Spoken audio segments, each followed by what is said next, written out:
So ngayong araw, hindi na namin na-videoan yung unang day ng paggawa namin ng small house, bahay ni Dagul. So ito. So kasalukuyan namin day 3 na to ng paggawa namin ng bahay ni Dagul. So ito ipapakita ko sa camera. Ayan. Ayan si Father, tinulungan kami ni Arpat. Ito yung bahay ni ginagawa namin ni Dagul. Kukulong ko dito si Paterno. Ayan o. Maliit lang siya, saktong-sakto si Dagul. So, baka kukulangin kami ng kawain. Pare, baka kulang pa yan o pare? Kulang. Wala? Bitin. Para yan ang pagsasin natin. So, yung... Baka mamaya, ingay pa. Kulang na rin magbalik, yari nga. Second day, bumili lang kami ng mga second-hand na yero. Pinturahan na lang. Ayan, pipinturahan. Pintura sa mga tira-tirang hard deflex.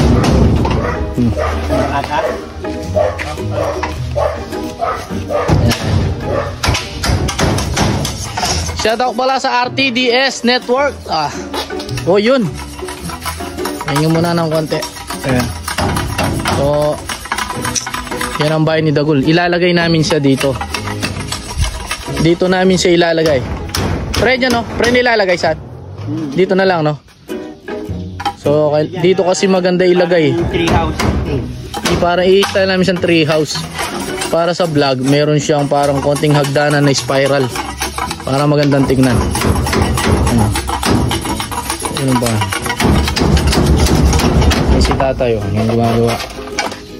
Maliit talaga siya, sakto lang si Dagul.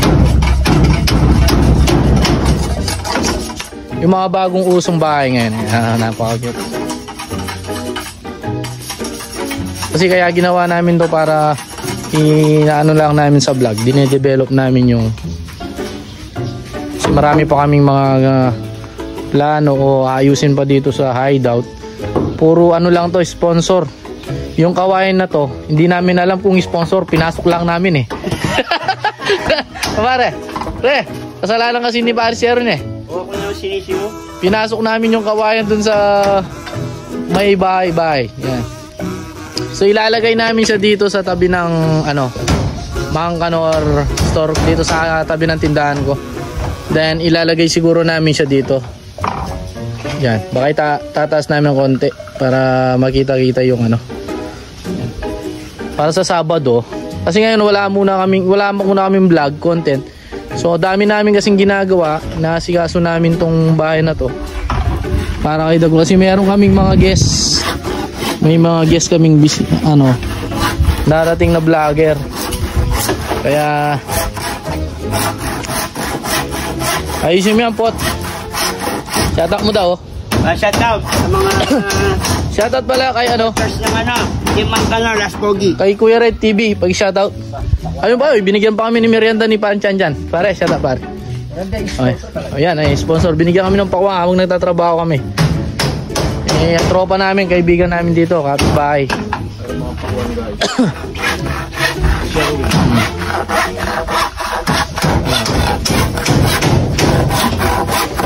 Boss, paano ba yung gumawa ng bamboo boss? Bamboo, yung bamboo na kubo. Tingin ng dating Rigar Maya. Bamboo sira. Iba ka naman. Ikaw no, lakas ng tama mo talaga no. Kala ko yung bamboo, magaling kwenta yung hindi, sige, hindi yun, bamboo yung sinabi ko, bamboo kubo. Ayan, putol-putulin lang hanggang sa maputol. Tapos pag naputol na, putol na nun? Putol na siya. Ganun po ba yun? Taga saan po kayo? Parang magaling kayong gumawa ng bamboo kubo Taga Sapang Bato po ako. Sapang Bato, sige. Ayusin mo para matapos na. Ayan wala muna kaming content. So bukas namin mag-upload ng bago. Kasi nag-busy kami dito sa bahay-bayan ni Dagul. Napakaganda. Elegante talagang inayos namin. Puro kawayan ang nilagay para presko sa loob. Kasi baka biglang dating ni Ashley. if ever o si Yuri. Mag room 304 sila. Yuri Atawa, calling you for attention kasi ginawa naming bahay si Dagul. If ever, baka mabisita ka, dito ka sa loob ng bahay ni Dagul. Pagtabi ko kayo dito. Oh, VIP pa kayo rito. Tamang tama lang yung sukat. So ang height nito is 6 feet. Wala man 6 feet to, mga 6 feet siguro. Nasa 6 feet ang taas ng ano, pero eto yung pintuan, maliit talaga. Kasyang-kasya si Dagul.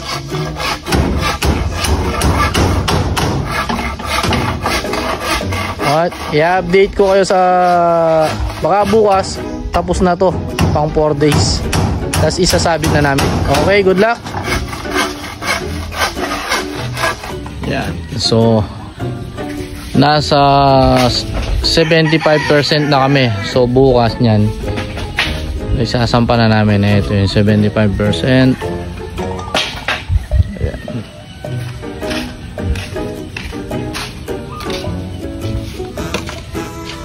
Bukas tapos na to.